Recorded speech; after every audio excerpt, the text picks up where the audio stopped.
আমি আমার এই ছোট্ট জীবনের অভিজ্ঞতা থেকে শিখেছি কিছু জিনিস কখনোই কারো সাথে শেয়ার করতে হয় না। কিছু আত্মীয় স্বজন আছে যারা শুধু তাদের নিজের স্বার্থের জন্য আপনার সাথে মিশবে। এরকম আত্মীয় স্বজনের থেকে দূরে থাকাই ভালো। আসসালামু আলাইকুম, কেমন আছেন সবাই? আশা করি সবাই ভালো আছেন এবং আল্লাহর রহমতে সুস্থ আছেন।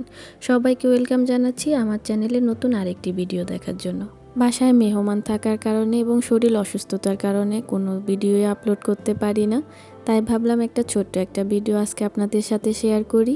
একটা মানুষের হাসি খুশি মুখ দেখলে আমরা কখনোই বুঝতে পারি না তার ভিতরে কি হচ্ছে। এই হাসি খুশি মুখের আড়ালে থাকে অনেক অজানা গল্প, যা কখনোই কারো সাথে শেয়ার করা যায় না। কারণ আমরা অনেক বেশি নাটক জানি। হাজার খারাপ থাকলেও কখনো কাউকে বুঝতে দেই না। ব্যক্তিগত জীবনে যতটা নাটক করতে জানি, সেটা যদি মিডিয়া জগতে করতে পারতাম তাহলে জীবনে অনেক উন্নতি করতে পারতাম। আগে যখন আমার অনেক বেশি মন খারাপ হতো, তখন নিজের জন্য অনেক কিছু করতাম, সাজুগুজু করতাম।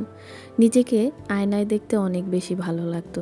কিন্তু এখন শরীর অসুস্থতার কারণে কোনো কিছুই আর ভালো লাগে না। এই মুহূর্তে যারা আমার ভিডিওটি দেখছেন, তারা ভিডিওতে একটি লাইক দিয়ে ভিডিওটি কন্টিনিউ করবেন।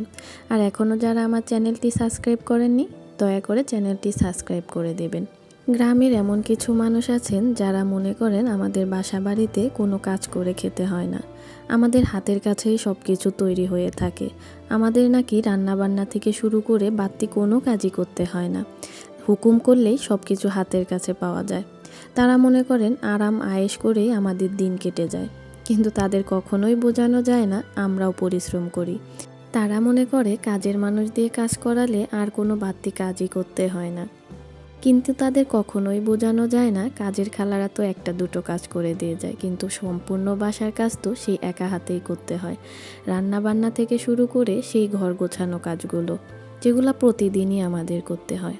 বাসায় মেহমান থাকার কারণে কোনো কিছুই আর ঠিকঠাক পরিষ্কার করে রাখতে পারিনি। অনেক কিছুতে ময়লা জমে গিয়েছিল, তাই ভাবলাম আজকেই সব কিছু একটু পরিষ্কার করে নিই। সকালবেলা ঘুম থেকে উঠে ফ্রেশ হয়ে নাস্তা করে লেগে পড়েছি কাজে। ভাবলাম দুপুরে রান্না করার আগে হাতের কাজগুলো সেরে রাখি।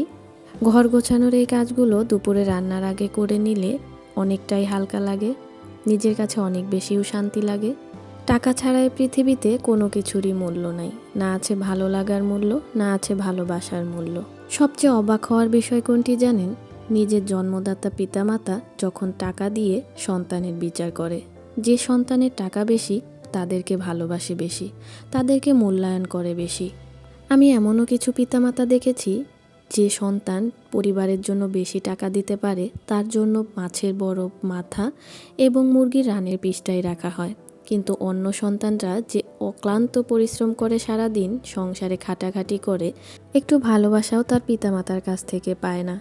অথচ যে সন্তান দূরে চাকরি করে, প্রতি মাসে তাদের সাথে দেখা করতেও আসে না, মাস শেষে কিছু টাকা হাতে ধরিয়ে দেয়, সে সন্তানদের আলাদা কদর থাকে, তাদের সব সময় আদর যত্ন বেশি থাকে।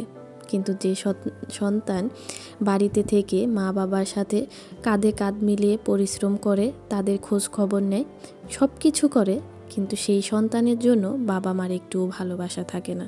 হয়তোবা আমার এই কথাগুলো অনেকের কাছেই খারাপ লাগতে পারে, কিন্তু বাস্তব জীবনে ঠিক এইরকমই হচ্ছে। অনেকের জীবনের সাথে এমনটাই হয়। সন্ধ্যার সময় বাইরে বেরিয়েছিলাম, তখন দেখলাম একটা মামা অনেকগুলা ধনিয়া পাতা নিয়ে বসেছিল। ওইখান থেকে আমি অনেকগুলা ধনিয়া পাতা নিয়ে এসেছিলাম, তাই রাতে পরিষ্কার করে বেছে ধুয়ে রেখেছিলাম পানি ঝরার জন্য। সকালবেলা উঠেই এগুলো কেটে বক্সে উঠিয়ে রাখছি, কারণ এগুলো বাহিরে রাখলে নষ্ট হয়ে যাবে। আর এরকম করে কেটে ধুয়ে পরিষ্কার করে বক্সে রাখলে আমি যখন রান্না করব, রান্নাতে দেওয়ার জন্য শুধু বের করব আর দিয়ে দেব, এতে অনেক বেশি সুবিধা হয়।